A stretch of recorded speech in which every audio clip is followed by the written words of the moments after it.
পানি সংকটে রাজধানী মিরপুরে হাহাকার, 10 দিন ধরে পানি নেই কয়েকটি এলাকায়। দ্রুত সমস্যা সমাধানের আশ্বাস কর্তৃপক্ষের। প্রাথমিকের প্রধান শিক্ষকদের 10ম গ্রেডে 2য় শ্রেণীর মর্যাদা দিয়ে আপিল বিভাগের রায়। দীর্ঘ আইনি লড়াইয়ের পর রায় পেয়ে সন্তুষ্ট রিটকারীরা। জমে উঠেছে রাজধানীর ঈদ কেনাকাটা, ফুটপাত, শপিং মল সবখানেই ক্রেতার আনাগোনা। বরাবরের মতোই বাড়তি দামের অভিযোগ। এবং যৌথ বাহিনীর 30 ঘণ্টার অভিযানে পাকিস্তানের ট্রেনে জিম্মি দশার অবসান। বন্দুকযুদ্ধে 4 সেনাসহ 30 জঙ্গি নিহত। সংশ্লিষ্টদের ধন্যবাদ দিলেন প্রধানমন্ত্রী।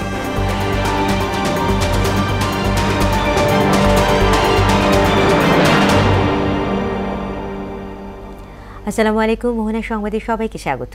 শুনছিলেন শিরোনাম, সঙ্গে আছি তাসমিয়া জেরিন। এবার বিস্তারিত। 4 দিনের সফরে ঢাকায় আসছেন জাতিসংঘ মহাসচিব অ্যান্টোনিও গুতেরেস। বিকেল 5টায় এমিরেটসের একটি ফ্লাইটে হযরত শাহজালাল আন্তর্জাতিক বিমানবন্দরে অবতরণ করার কথা রয়েছে তার। বিমানবন্দরে জাতিসংঘ মহাসচিবকে অভ্যর্থনা জানাবেন পররাষ্ট্র উপদেষ্টা তৌহিদ হোসেন। সফরের দ্বিতীয় দিন প্রধান উপদেষ্টা অধ্যাপক মোহাম্মদ ইউনূসের সঙ্গে সাক্ষাৎ শেষে রোহিঙ্গা শিবির পরিদর্শনে কক্সবাজারে যাবেন দুজন। অভ্যুত্থান পরবর্তী প্রেক্ষাপট সহ নানা কারণে বিশেষ গুরুত্ব পাচ্ছে অ্যান্টোনিও গুতেরেসের এই সফর। বিশেষ করে রোহিঙ্গা সংকট সমাধানে জাতিসংঘের কাছ থেকে ভালো বার্তা আশা করছে ঢাকা। পানি সংকটে হাহাকার রাজধানীর মিরপুরের বিস্তীর্ণ এলাকায়।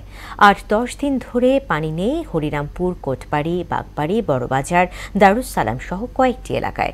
রমজানে সারা রাত জেগে থেকেও মিলছে না ওয়াসার পানি। এসব এলাকায় মানুষ সাংসারিক কাজ সারছেন তুরাগের নোংরা পানিতে। পানি সংকটের কথা স্বীকার করে দ্রুত সমস্যার সমাধানের আশ্বাস দিয়েছেন ওয়াসা কর্তৃপক্ষ। সুরাইয়া মুনির রিপোর্ট। সেদিন আমি 43,000 টাকা পানির বিল দিয়ে আসছি, আর বইলার পানি তো পাই না, আপনার বিলটা নিবার লাগছেন যে। আবার লাইনও কাটতে আসে, সবচেয়ে বড় লাইন কাটতে আসে, 2000 টাকা দেন, লাইন থুয়ে যাবো। দিনের পর দিন পানি না পেয়ে এমনই অভিযোগ জানান বাগবাড়ির এলাকার নুসরাত। ওয়াসার পানি গভীর রাতে যদিও আসে, তাও ময়লা ও দুর্গন্ধযুক্ত। পানিতে আয়রন হয়, অনেক সময় ব্লিচিং বেশি আসে, ফেনা ফেনা বাইর হয়, যার কারণে পানি অনেক সময় খাওয়াও যায় না। পানি থাকো না, একটু আইসে কতক্ষণ এ আবার পানিটা আবার যাইবো গা, এত কষ্ট করে মানুষ থাকা পারে। ময়লারা 3টা বাজে উইটা পানি হিসাবে মাজার সমস্যা, পানিতে ফেনা উঠে, পানিতে ময়লা ধরে। রমজানের দিনে মানুষের যদি আপনার পানিটা না পায়, তাহলে সেই জায়গায় আপনার মানুষ ইফতারি এবং তাদের খাবার দাবার পাগাইতে খুব সমস্যা হয়। রমজান মাসে পানির জন্য এমন হাহাকারে নাভিশ্বাস স্থানীয়দের। হরিরামপুর, কোটবাড়ি, বড়বাজার ও দারুসালাম সহ কয়েকটি এলাকায় পানি নেই দীর্ঘদিন। ফলে পাশে তুরাগ নদের নোংরা পানি দিয়ে দৈনন্দিন কাজ সারেন অধিকাংশ মানুষ। দিনের বেলা কোনো পানি আমরা পাই না। কোনো মহিলা গোসলও দিতে পারে না, নামাজ রোজা নামাজ করতে পারে না। সরকার টেস্ট দিই, ব্যাট দিই, সব কিছু আমার কাছ থেকে নেই, কিন্তু অথচ আমরা শান্তিভাবে একটু আবাদত বন্দি করবো, তা আমরা পাইতেছি না। আয়রনের লাগে পানি খাওয়া যায় না, আর পানি তো থাকে না। যে নদীর থেকে পানি আইনে মনে করেন যে এই ধোয়া পাকলি করা, পাক করা ইয়ে লাগে, তারপর করা লাগে। খোঁড়া চুক্তি তুলে ধরে স্থানীয় পানির পাম্পের দায়িত্বরত বলেন, সমস্যা কবে কাটবে তা তার জানা নেই। যেখানে মানুষ পানি 1 বালতি ব্যবহার করে, সেখানে 3 বালতি ব্যবহার করছে গরমের কারণে, যার কারণে পানি প্রেশারটা কম মনে হচ্ছে। আসলে কিন্তু পানি কিন্তু ঠিক করতেছে। পানির স্তর নিচে নেমে যাওয়ায় রাজধানীতে কোথাও কোথাও পানি সংকট আছে স্বীকার করে ঢাকা ওয়াসা কর্তৃপক্ষ বলছে, এটি এলাকাভিত্তিক সাময়িক সমস্যা। নিয়মিত বিল পরিশোধের পরও কেন পানি সরবরাহ নিশ্চিত করতে পারছে না ওয়াসা, সেটি জানতে চান রাজধানীর মানুষ। সুরাইয়া মুন্নি, মোহনা সংবাদ, ঢাকা। সরকারি প্রাথমিক বিদ্যালয়ের প্রধান শিক্ষকদের 10ম গ্রেডে 2য় শ্রেণীর গেজেটেড কর্মকর্তার মর্যাদা দিয়ে রায় দিয়েছেন আপিল বিভাগ। এর ফলে দেশের 30,000 শিক্ষক এই সুবিধা পাবেন বলে জানিয়েছেন আইনজীবীরা। সরকারের প্রধান বিচারপতি সৈয়দ রেফাত আহমেদের নেতৃত্বাধীন আপিল বেঞ্চ এ আদেশ দেন। এর আগে 2019 সালের 25 ফেব্রুয়ারি প্রাথমিকের প্রধান শিক্ষকদের বেতন স্কেল 10ম গ্রেড করে গেজেটেড পদমর্যাদা দেওয়ার নির্দেশ দিলে সে রায়ের বিরুদ্ধে আপিল করে রাষ্ট্রপক্ষ। দীর্ঘদিন পর এ রায় পেয়ে সন্তোষ প্রকাশ করেছেন রিটকারী প্রধান শিক্ষকরা। বলা হয় যে সরকার পক্ষ সাহায্য করেছে এইভাবে যে আমরা যদি টাইম স্কেলের দাবিটা গিভ আপ করি, কেননা 2015 সালের পর থেকে টাইম স্কেলের প্রভিশনটা নাই, যেটা যদি ভবিষ্যতে আবার রিইন্ট্রোডিউস করা হয় তখন আমরা পাবো, তাহলে এই মামলাটা একটা নিষ্পত্তির মধ্যে দিয়ে শেষ হবে। দর্শক, এই বিষয়ে আরও জানাতে হাইকোর্ট থেকে সরাসরি যুক্ত হচ্ছেন সহকর্মী কাজী পাপু। পাপ্পু, প্রাথমিকে প্রধান শিক্ষকদের দ্বিতীয় শ্রেণীর মর্যাদা দেওয়ার রায়ের বিষয়ে আমরা জানতে পেরেছি, তো এই বিষয়ে আর কি তথ্য আছে আপনার কাছে আমাদেরকে জানাবেন?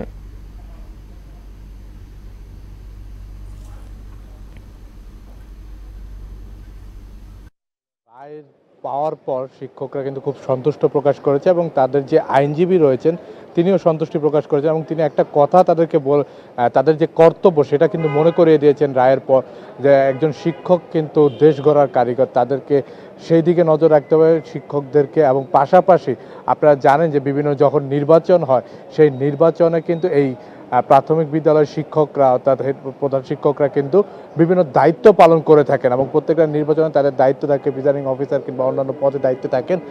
তাদের যে দায়িত্বটা সেই দায়িত্বটা তিনি মনে করে দিয়েছেন এবং সুষ্ঠু সঠিকভাবে এবং সত্যতার সাথে তাদেরকে দায়িত্ব পালন করার তিনি আহ্বান করেছেন এবং তিনি তাদেরকে এই জিনিসটাই মনে করেছেন যে বিগত কয়েকটা বছর কয়েকটা নির্বাচন যেভাবে তারা পালন করেছেন সেই জিনিসটা যাতে না করা হয়, কারণ নতুন এই বাংলাদেশে তারা যাতে কোনো অন্যায় না করেন সেই দিকে নজর রাখতে বলেছে এবং তাদের সেই আহ্বান, সেই আইনজীবীর আহ্বানটা কিন্তু শিক্ষকরা মেনে নিয়েছেন এবং তারাও কিন্তু বলেছেন যে আসলে তারাও চান না কোনো অন্যায়ের সাথে আপোষ করতে, কারণ তারা যেহেতু দেশ গড়ার কারিগর থাকেন তার জন্য তারা কিন্তু এই কোনো আপোষে যেতে চান না। এবং তারা বলেছেন যে তাদের যে আইনজীবী দোলন ভাই যেটা বলেছেন তারা সেটা পালন করার চেষ্টা করবেন, কারণ বিগত কয়েকটি নির্বাচনে তাদের নানা রকমের সমস্যায় পড়তে হয়েছে, তাদেরকে নানা রকম হুমকির সম্মুখীন হতে হয়েছে। যারা নির্বাচন করে থাকেন তারা কিন্তু তাদেরকে এসে বিভিন্ন অস্ত্রের হুমকি দেখাতেন, যার কারণে তারা অনেকটা বাধ্য হয়ে আসলে তাদের যেই পেশা সেটার বাইরে গিয়ে কাজ করতে হয়েছে। তো তারা কিন্তু বলেছেন যে তারা এখন যদি এই সমস্যাগুলো না হয় তাহলে তারা সৎভাবে তাদের দায়িত্ব পালন করে যাবেন এবং দেশের যেখানে যা দরকার হবে সেভাবে সাহায্য করবেন। তো জেরিন, এই ছিল মানে রায়ের পর শিক্ষক এবং আইনজীবীদের প্রতিক্রিয়া আমার কাছে সর্বশেষ। পাপ্পু, আপনাকে ধন্যবাদ। 23 সালের এনআইডি অধ্যাদেশ বাতিল না করলে 19 তারিখ অর্ধ দিবস কর্মবিরতি পালন করবে নির্বাচন অফিসে কর্মরতরা। এনআইডি সেবা ইসির অধীনে রাখার দাবিতে নির্বাচন ভবনের সামনে অবস্থান কর্মসূচি থেকে এ ঘোষণা দেন ইলেকশন কমিশন অফিসার্স অ্যাসোসিয়েশন ইসিও এর আহ্বায়ক মুনির হোসেন। বেলা 11টা থেকে শুরু হওয়ায় কর্মসূচি দুপুর 1টা পর্যন্ত চলে। সচিবালয়ে শাহবাগ সহ রাজধানীর কয়েকটি এলাকায় সভা সমাবেশ মিছিল নিষিদ্ধ করেছে মহানগর পুলিশ। নিষেধাজ্ঞা কার্যকর হবে আজ থেকে। এক গণবিজ্ঞপ্তিতে এই তথ্য জানিয়েছে ডিএমপি সদর দপ্তর। এতে বলা হয়, সচিবালয়ে প্রধান উপদেষ্টার সরকারি বাসভবন যমুনা ও পাশের হোটেল ইন্টারকন্টিনেন্টালের মোড়, শাহবাগ, কাকরাইল ও মিন্টো রোডে সব ধরনের সভা সমাবেশ, গণজমায়েত, মিছিল, শোভাযাত্রা করা যাবে না। আইন শৃঙ্খলা রক্ষায় ডিএমপি অধ্যাদেশের 29 ধারায় অর্পিত ক্ষমতা বলে এমন নির্দেশনা দেয়া হয়। জমে উঠেছে রাজধানীর ঈদ কেনাকাটা। ফুটপাত থেকে অভিজাত বিপণী বিতান সবখানেই ভিড়। ক্রেতা বিক্রেতা দুপক্ষই বলছে গেল বছরের তুলনায় এবার পোশাকের দাম বেশি। আবহাওয়া বিবেচনায় সুতির পোশাকের প্রতি বেশি আগ্রহ মানুষের। আরও জানাচ্ছেন উষা ফেরদৌস। রোজার মাঝামাঝিতে এসে জমজমাট ঈদ শপিং। ভিড় এড়াতে একটু আগে ভাগেই কেনাকাটা শেষ করতে চায় নগরবাসী। ফলে মার্কেটগুলোতে ঈদের আমেজ। বিপণী বিতান, শপিং মল থেকে শুরু করে ফুটপাতেও বেড়েছে কেনাকাটা। এটা 500 হলে ঠিক হইতো, 400 হলে ঠিক হইতো, তো পরে 800 টাকায় নিলাম। 300-400 করে এমনি সময় আমরা কিনি, এখন এসে দেখতেছি 600, 650 এর নিচে দিচ্ছে না। সাধারণত কেনাকাটার জন্য বিকেল কিংবা সন্ধ্যার সময়টাকে বেছে নেন ক্রেতারা। তবে এবছর দুপুরের আগে থেকেই ভিড় দেখা যাচ্ছে মার্কেটগুলোতে। ফলে দিনভরই উৎসবের আমেজ। কাপড় দেখা মতো চাদর কিনছে, তেমন বেশি দেখি নাকি কম করে হয়। এক একটা টপস তো 550 টাকা করে নিতেছে, দামটা আগের তুলনায় একটু বেশি। ঈদে বাঙালিয়ানা সাজেই নিজেকে দেখতে বেশি স্বাচ্ছন্দ্য অনুভব করেন মেয়েরা। দোকানিরাও প্রাধান্য দিচ্ছেন শাড়ি, 3 পিস, 1 পিসে। শিশুদের পায়জামা, পাঞ্জাবি, ফ্রক, গেঞ্জি সেট সহ আধুনিক ডিজাইনের পোশাকও পাওয়া যাচ্ছে। তবে আবহাওয়া বিবেচনায় সুতির কাপড়ের চাহিদাই বেশি। সুতির ভিতরে কাজ করা কিছু ড্রেস আছে, এটার প্রাধান্য বেশি। রমজানের শুরুতে এরকম কিছু কাপড় ভালো, সামনে আরো ভালো হবে ইনশাআল্লাহ। বিপণী বিতানগুলো জমজমাট হলেও তেমন কেনাকাটা বাড়েনি মিরপুরের বেনারসি পল্লীতে। যদিও রোজার শেষ দিকে বিক্রির আশায় ঢাকায় মসলিন, জামদানি, টাঙ্গাইল তাঁত, রাজশাহী সিল্ক, জর্জেট, কাতান সহ নানা ধরনের বাহারি কাপড়ের পসরা সাজিয়েছে বেনারসির দোকানিরা। অন্যান্য মার্কেটে চাইতে এখানে কোয়ালিটি সম্পন্ন জিনিস পাওয়া যায় এবং রিজনেবলে পাওয়া যায়। বাড়তি তো চাই, তাই না? আর আমরা তো চাবো একটু আমার প্রায় আমার যতটা হয় সেই অনুযায়ী নিতে। উষা ফেরদৌস, মোহনা সংবাদ, ঢাকা। এবারে বন্দরনগরী চট্টগ্রামে ঈদ কেনাকাটার খবর জানাতে সরাসরি যুক্ত হচ্ছেন সহকর্মী সুমন দে। সুমন, চট্টগ্রামে কেমন দেখছেন ঈদ বাজারের হালচাল আমাদেরকে জানাবেন।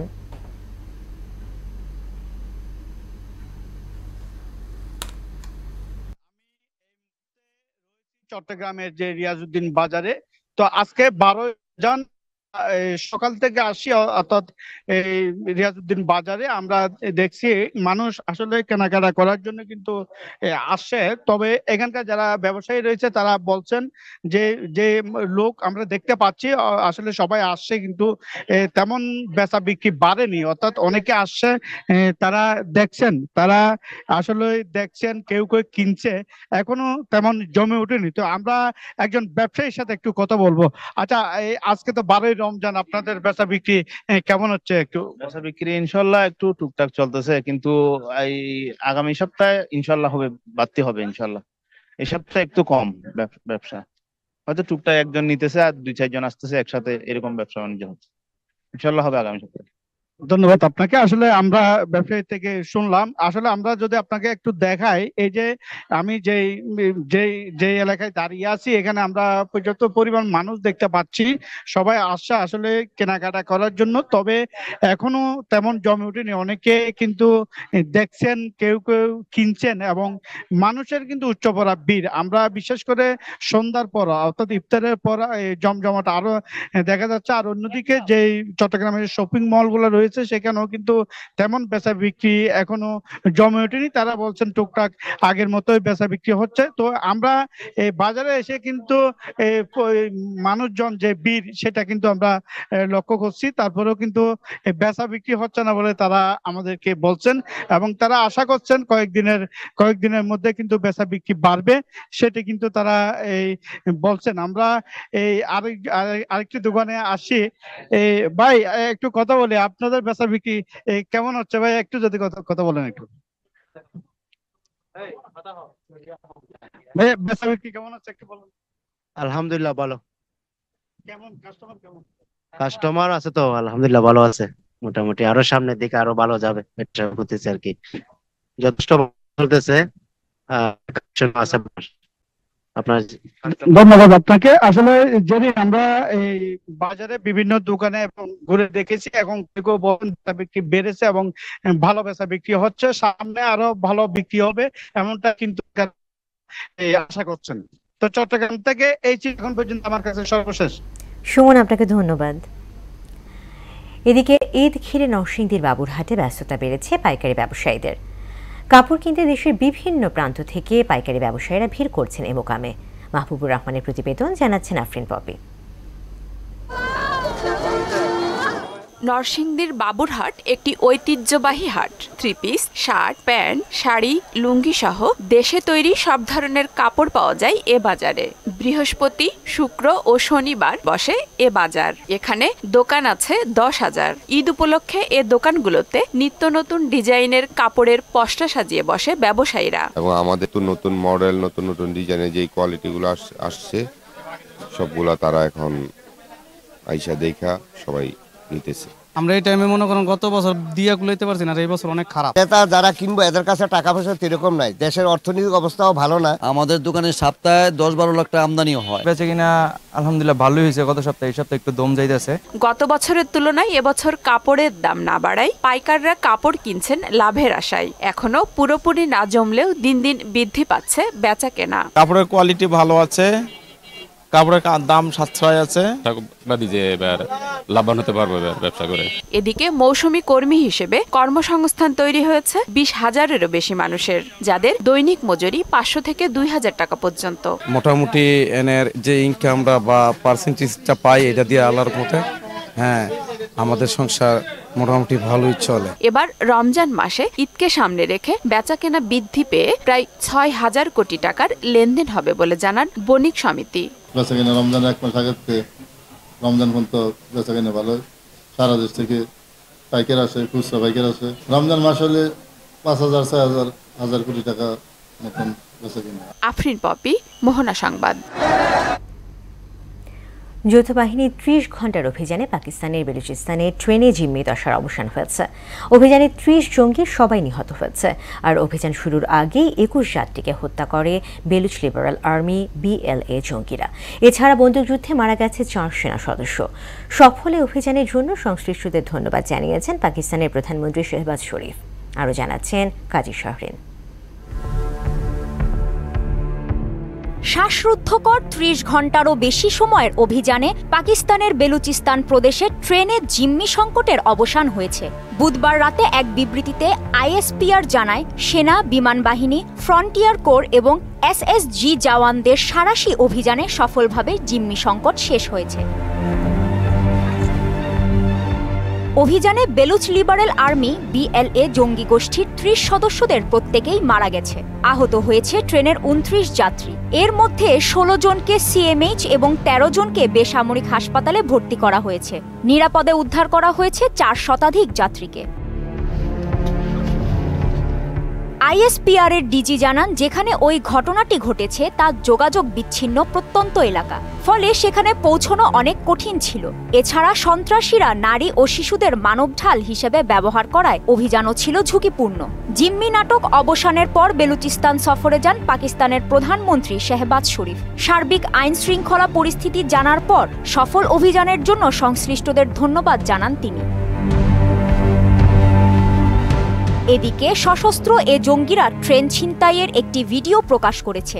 ট্রেনটি একটি টানেল থেকে বের হওয়ার পরপরই রেল লাইনে বোমা বিস্ফোরিত হয় এবং ট্রেনটি থেমে যায়। ওই সময় পাহাড়ে লুকিয়ে থাকা জঙ্গিরা নিচে নেমে আসে এবং গুলি করতে করতে ট্রেনটির নিয়ন্ত্রণ নেয়। ভিডিওটির পরের অংশে দেখা যায় যাত্রীদের ট্রেন থেকে নামিয়ে পাশে দাঁড় করিয়ে রাখা হয়েছে। পাকিস্তানের দক্ষিণ পশ্চিমাঞ্চলীয় বেলুচিস্তান প্রদেশে গত মঙ্গলবার 450 যাত্রীসহ জাফর এক্সপ্রেস নামে একটি ট্রেন ছিনতাই করে জঙ্গিরা। যৌথ বাহিনীর অভিযান শুরুর আগেই 21 যাত্রীকে হত্যা করে তারা। কাজী শাহরিন, মোহনা সংবাদ। সংবাদে নিচ্ছে একটি বিরতি, ফিরছি যখন আরো থাকছে।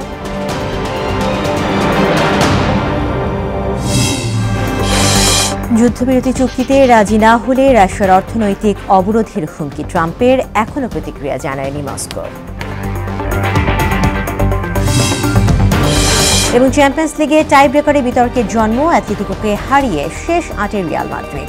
অন্য ম্যাচে PSVর বিপক্ষে ড্র করে কোয়ার্টার ফাইনালে আর্সেনাল।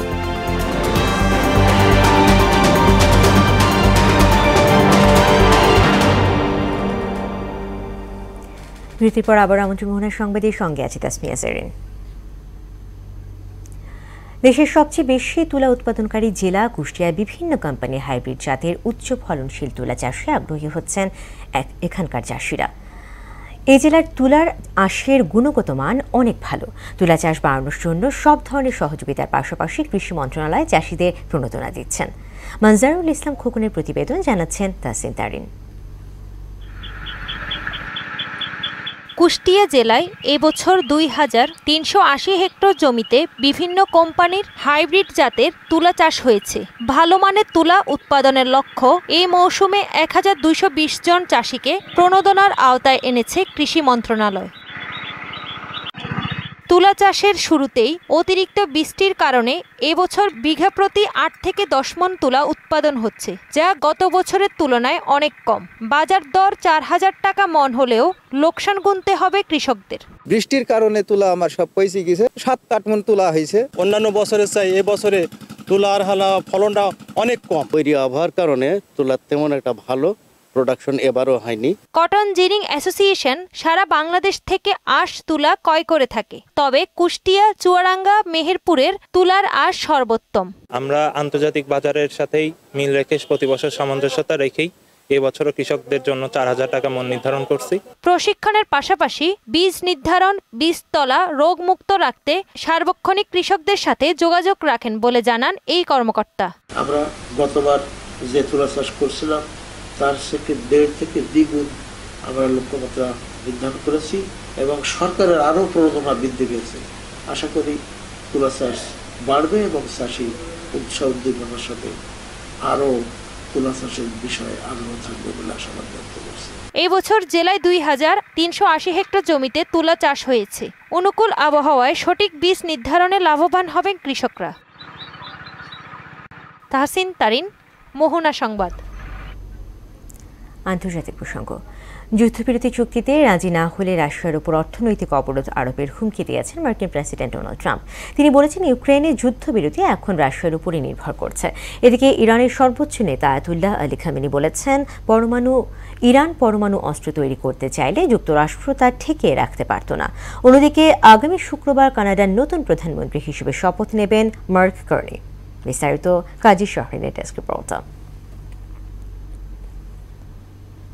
রাশিয়ার সঙ্গে ৩০ দিনের তাৎক্ষণিক যুদ্ধবিরতিতে যেতে সম্মতি দিয়েছে ইউক্রেন। মঙ্গলবার সৌদিতে এক বৈঠকে যুক্তরাষ্ট্রের দেয়া এ প্রস্তাবে রাজি হয় ইউক্রেন। তবে এ বিষয়ে এখনো কোনো প্রতিক্রিয়া জানায়নি মস্কো। ইতোমধ্যে যুদ্ধবিরতি প্রস্তাবটি রাশিয়ার কোর্টে পাঠানো হয়েছে বলে জানিয়েছেন মার্কিন প্রেসিডেন্ট ডোনাল্ড ট্রাম্প। যুদ্ধবিরতি নিয়ে আলোচনা করতে যুক্তরাষ্ট্রের প্রতিনিধিরা রাশিয়া যাচ্ছেন বলেও জানান তিনি। বলেন ইউক্রেনে যুদ্ধবিরতি এখন শুধু রাশিয়ার ওপরই নির্ভর করছে। রাশিয়া চুক্তিতে রাজি না হলে দেশটির ওপর অর্থনৈতিক শাস্তি আরোপেরও হুমকি দেন ট্রাম্প। এদিকে ডোনাল্ড ট্রাম্পের কাছ থেকে পরমাণু চুক্তির বিষয়ে চিঠি পাওয়ার পর আলোচনায় বসার আহ্বানকে প্রত্যাখ্যান করেছে ইরান। ইরানের সর্বোচ্চ নেতা আয়াতুল্লাহ আল খামেনি বলেছেন যুক্তরাষ্ট্রের সঙ্গে পারমাণবিক আলোচনায় বসলেও ইরানের ওপর থেকে কোনো নিষেধাজ্ঞা প্রত্যাহার হতো না। অন্যদিকে আগামী শুক্রবার কানাডার নতুন প্রধানমন্ত্রী হিসেবে শপথ নেবেন মার্ক কার্নি। কয়েকদিন আগে দেশটির নতুন প্রধানমন্ত্রী নির্বাচিত হন তিনি। তার শপথ নেয়ার মাধ্যমে শেষ হচ্ছে জাস্টিন ট্রুডোর 9 বছরের শাসন। কাজী শাহরিন, মোহনা সংবাদ। শেষ করব মোহনা সংবাদ যাওয়ার আগে শিরোনামগুলো আরো একবার।